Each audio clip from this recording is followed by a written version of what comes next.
No episódio passado, o desenho ficou pela metade e a conversa também, no final das contas, né? Então, hoje eu volto a rabiscar e continuo refletindo sobre aquilo que tá meio por trás de tudo que impacta no nosso dia a dia. Desde o jeito que a gente se veste e fala até o jeito que a gente se comporta na sociedade. Já reparou que vou repetir de novo aqui para ficar bem registrado. Em qualquer canto do mundo, tem sempre uma pessoa que ela quer aparecer de qualquer jeito. Na época que a gente era da escola, isso era meio que tipo a pessoa que era a estrela da sala de aula, que tava sempre sorrindo pro professor como se estivesse num talk show. Mas, tipo assim, isso é uma performance que eu diria que se repete em português, francês, alemão. Estereótipo semi-internacional, vamos dizer assim. Cara, até na aula de yoga eu já vi esse tipo de estereótipo. O que eu não tava preparada, eu confesso, era que isso também estivesse dentro do trabalho. Era suposto? Eu não achava, não. Agora, o que isso diz sobre a gente? Isso é de fato um tipo de pessoa que está no Brasil, em Portugal, na Alemanha, em vários lugares? Ou isso é um reflexo que a gente tem como pessoas dentro de uma cultura que ensina que quem aparece, quem é visto, quem vence, quem diz a última palavra é que é a pessoa que é anotada? Uma das coisas que eu gosto do Foucault é que ele diz que a gente não precisa estar exatamente dentro de uma prisão instituição, né? Aqui 4 murões e essas regras aqui. A gente não precisa disso para ser controlado. Supostamente, basta uma norma invisível dizendo como que a gente deve se comportar, se vestir, se relacionar. E é isso que o estereótipo acaba fazendo. Ele define uma moldura, um template de como a gente tem que ser e a gente tenta se encaixar nisso, nesses estereótipos que são construídos socialmente. Ou às vezes, quando não a gente, tenta os outros encaixar a gente forçosamente nessas caixas. Qual estereótipo já colocaram você? Porque eu já tive em alguns estereótipos, como eu falei, eu sou por estereótipos, eu sou o suco do estereótipo. Já caí em alguns. Um deles é o brasileira sensual, brasileira puta. Tipo, todo e qualquer papel que enquadre em você ou que você enquadre alguém, também existe, né? Ele já tem roupa, tom de voz e também, assim, umas expectativas fechadas sobre como aquelas pessoas são, se comportam, fazem, o que fazem, servem. Isso é tanto verdade que teve uma vez que eu tava sozinha na praia de Ipanema. Não é todo mundo que já esteve na praia de Ipanema. A praia de Ipanema tá no Rio de Janeiro, no estado do Rio de Janeiro, no Brasil. E apesar de eu não ser puta e não me vestir como puta, que é assim também, o que é se vestir como puta, né? Tô aqui falando isso, mas também o que é se vestir como puta. Fui abordada por um cara, um homem de meia idade, que, assim, se aproveitando da minha boa educação de ter dado ouvidos achando que ele precisava de informação, porque eu claramente vi que ele era gringo, mais conhecido em Portugal como Bife, também é um belíssimo nome. Portanto, eu tava só simplesmente, ok, vou dar aqui uma atenção pra pessoa, porque talvez ela queira se informar de alguma coisa. E no final das contas, o cara tava perguntando pra mim se eu não queria de noite fazer programa com ele. Então, assim, nada contra a profissão das putas, né? Trabalho digníssimo como qualquer outro.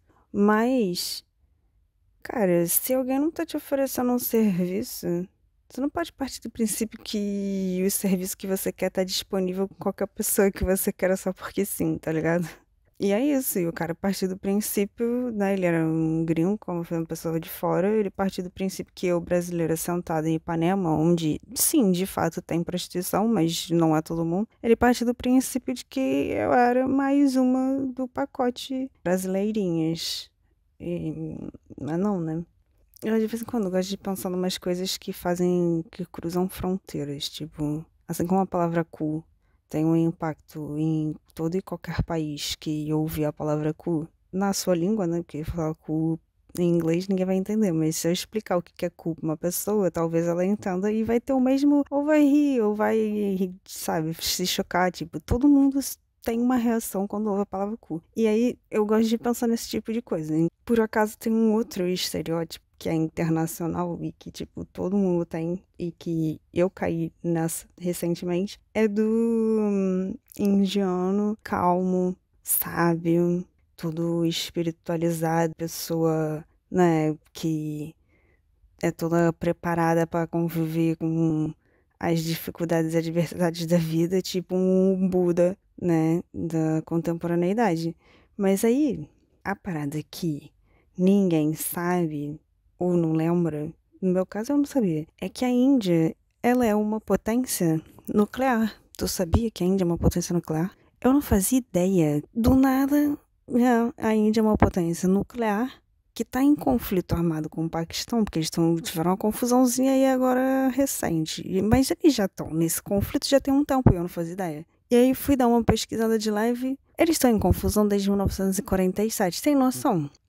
Desde 1947, cara. Meu pai nasceu em 49 e ele já é velho. Tipo, já tem mó tempão que eles estão em guerra. Então, já teve guerra, já teve tensão, já teve linchamento, já teve censura. Mas na cabeça nossa de ocidental, tá todo mundo lá meditando, né, em silêncio, tomando um curryzinho de leve, em paz. E aí, na verdade, depois a gente vai pensar, cara, esse título, mesmo assim, ele desumaniza também a situação, porque, tipo, também podem explodir com algumas paradas, né? Todo mundo pode ficar chateado com uma situação, frustrado com uma situação, não precisa ser calmo, sábio e zen o tempo inteiro, mas esse é o estereótipo que eles têm, né? E aí, olha só, que doideira. Outra coisa também que às vezes eu penso é que assim, às vezes eu caio em estereótipo, né? E eu vou ficar me frustrando a minha vida inteira. Não dá pra minha vida inteira ficar me frustrando, porque vagabundo fica me colocando em caixa, né? Então, assim, às vezes precisa lembrar que o problema do estereótipo não é ele existir.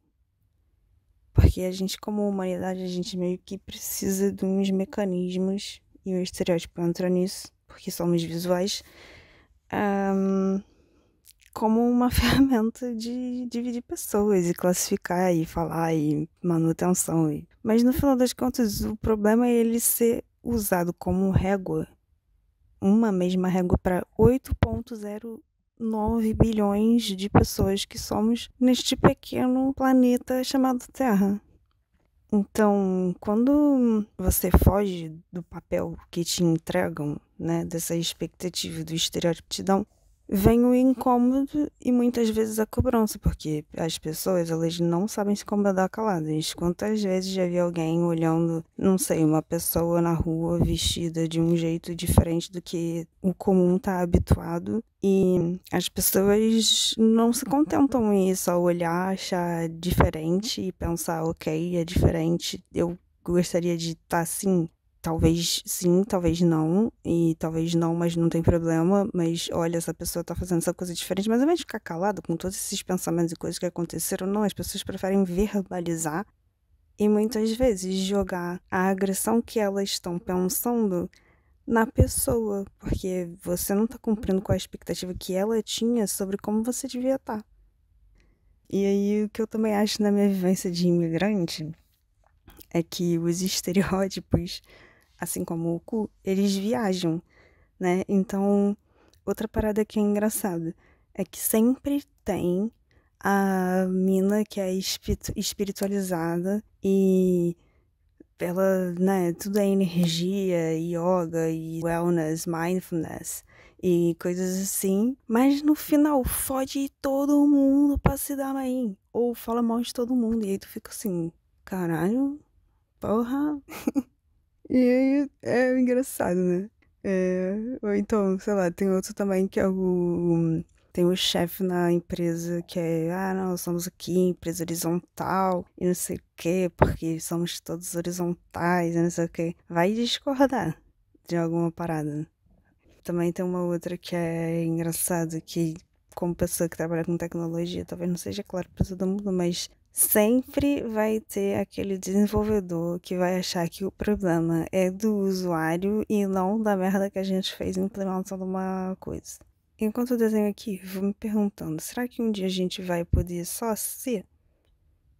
Que se ninguém te colocar expectativa, se ninguém te cobrar, se ninguém ligado? Sem precisar performar o estereótipo que esperam das pessoas, né? Que esperam da gente. Esse episódio ele foi aqui mais um rabisco nesse caderno coletivo. E se você já se viu forçado a caber num papel que não era teu, comenta aqui embaixo no espaço dos comentários. Ou manda uma DM pra mim. Já teve gente que veio conversar comigo, hein? Isso aí tá engraçado. Pra quem tá vindo conversar comigo, olha, meu muito obrigada pelas trocas. Sinceramente, vocês são especiais, porque eu não pedi nada pra vocês estão indo comentar. Inês e Rui, muito obrigado, vocês são porreiros. Pra quem não entendeu nada, vocês não entenderam nada porque códigos linguísticos. E no próximo episódio o tema vai ser música e o meu avô, Mauro Duarte.